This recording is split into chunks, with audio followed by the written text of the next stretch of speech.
A decision today on a deportation case after Miami-Dade County Mayor Carlos Jimenez ordered jails to comply with President Trump's immigration guidelines. Well, today's case involves a man facing deportation from South Florida to Haiti.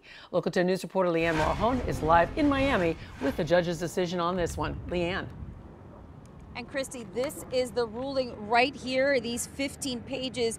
At issue here was whether the county should be holding immigrants who were slated for deportation at the request of the federal government. The judge today ruling no.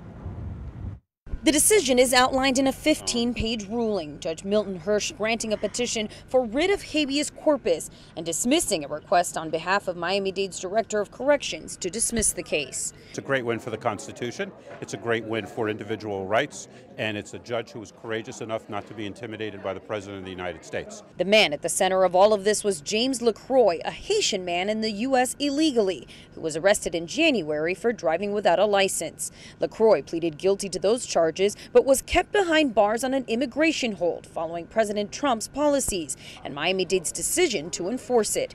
In his ruling, Judge Hirsch says, in part, the federal government is without power to compel state authorities to house and maintain federal prisoners.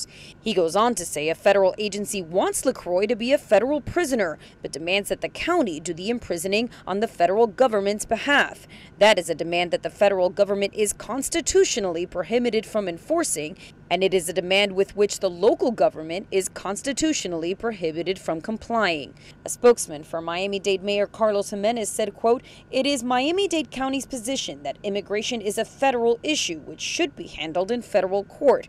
Miami-Dade County is planning an immediate appeal to the 3rd District Court of Appeal." Mr. LaCroix was taken by the federal government, and I hope that they apply all of their rules correctly and give him the due process he's entitled to on his challenge to his detainer.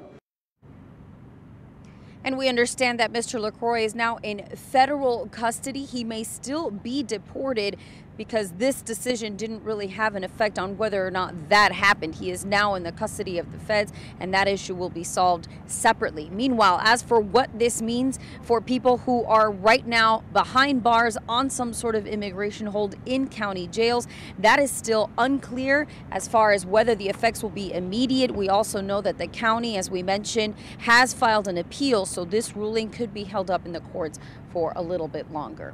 For now, we are live in Miami. Leanne Morajon, Local 10 News.